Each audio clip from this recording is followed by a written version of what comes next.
So students, let us see number 7 also.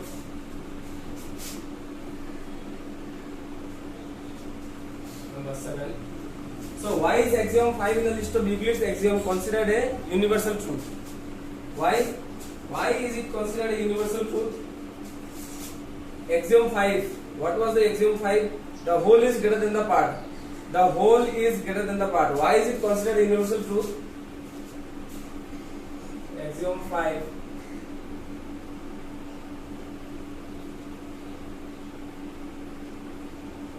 In the list of Euclid's axioms is considered a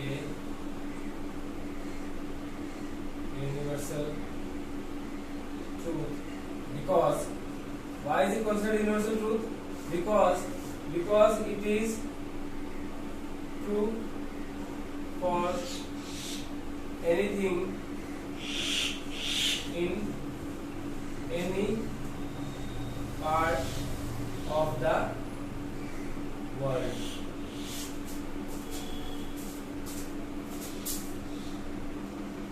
So students, axiom 5 in the list of Euclid's axiom is considered a universal truth because it is true for anything in any part of the world. Suppose here in my house also, this whole house is greater than this room, isn't it? In our school also, students, in our school also, your one classroom, suppose class 9, okay, class 9 or A, 9A or B, whatever it is, okay, suppose class 9 you are considering your own classroom. The whole building is greater than your own classroom or not?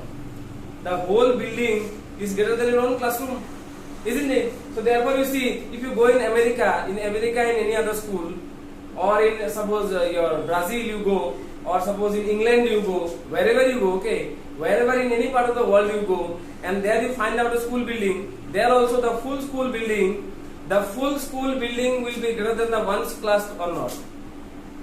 So and as we commonly talk about cake, the whole cake is greater than this part, isn't it? The whole cake is greater than this part of the cake. So if you go in America, if you go to America and there you take a cake, the whole cake will be greater than this part, no? So what? This axiom is true for anything in any part of the world. In any part of the world we go, this axiom is applied. Therefore it is considered a what? Universal truth. Is it okay? You understand?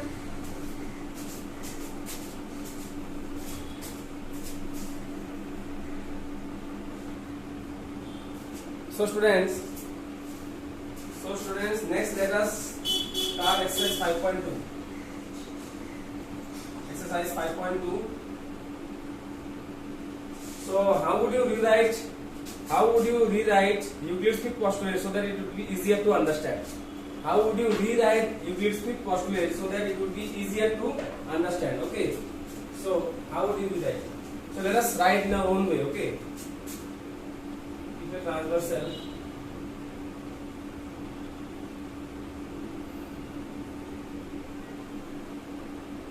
intersects two lines and the sum of the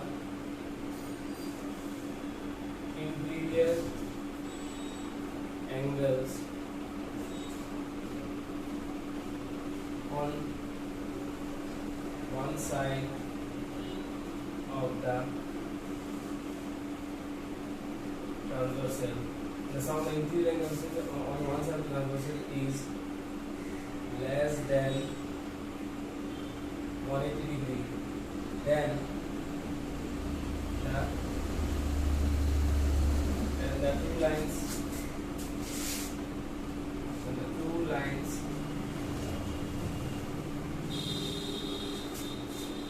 if extended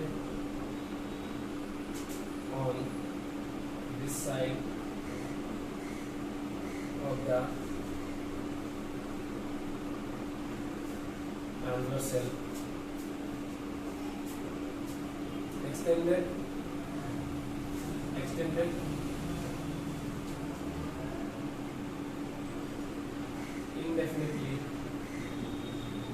indefinitely on this side of the transversal, then the two lines is extended indefinitely will meet.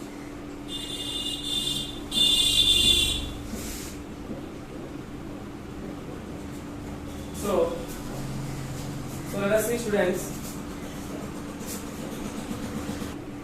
So let us see this. If a transversal intersects two lines and the sum of the interior angles on the same side on one side of the transversal is less than 1 degree, then the two lines, if extended indefinitely on this side of the transversal, will meet at a point. Suppose what we discussed yesterday again. These are two lines. Okay, this is the transversal. Students, this is P and this is Q and this is L. Okay, so this line is P and this is Q and this is L. So this line transversal, this transversal is cutting or intersecting these two lines P and Q. Okay, this line L is intersecting these two lines P and Q. Now if you take these two angles, this is angle 1 and this is angle 2, suppose. If angle 1 and plus 2, angle 1 plus angle 2 is, if angle 1 plus angle 2 is less than 180 degree, then if we extend these two lines, they will meet at a point. Isn't it? Isn't it, students? This is the Euclid's your fifth postulate, isn't it? Fifth postulate is saying the same thing to you. So if there are two lines, one is P and the other one is Q. So if the transversal intersects two lines and the sum of the interior angles on one side of the transversal is less than 1 degree, that means on this side angle 1 plus angle 2, if it is less than 1 degree, then the two lines, if extended indefinitely, then if we extend the two lines, then on this side of the transversal will meet at a point. Both the lines will meet at this point. Do you understand? And if angle 1 plus 2 is less than 180, then if you consider this angle 3 and this one as 4, I am just saying you, okay, this angle 3 plus 4 will become obviously what? More than 180, isn't it? If 1 plus 2 is less than 180, then 3 plus 4 will become more than 180, and so these two lines, if extended, they will just keep on diverging like this. They will not meet, isn't it? Isn't it, students? Okay then. And I hope you understand how, because angle 1 plus angle 3 is what? Angle 1 plus angle 3 is a straight line, no? So angle 1 plus angle 3 is 180, 2 plus 4 is 180. So on adding all the angles, 1 plus angle 2 plus angle 3 plus angle 4 is equal to what actually? 360 degree.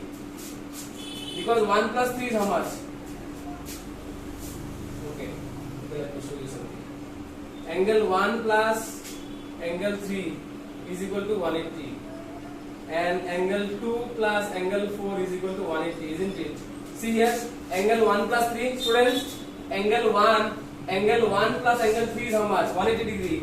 Angle 2 plus angle 4 is how much? 180 degree. So if I add these two, 1 plus 2 if I do, then angle 1 plus angle 3 plus angle 2 plus angle 4 is equal to 180 plus 180, isn't it?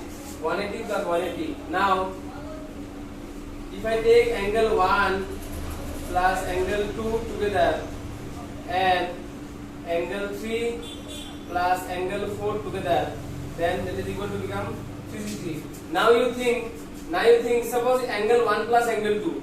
If angle 1 plus angle 2, this is angle 1 and this is angle 2, okay. Angle 1 plus angle 2 I am saying less than 180, no?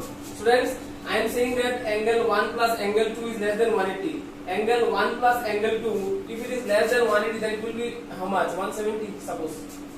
Suppose angle 1 plus angle 2 is 170 degree. So if it is 170 degree, then angle 3 plus angle 4 must become how much?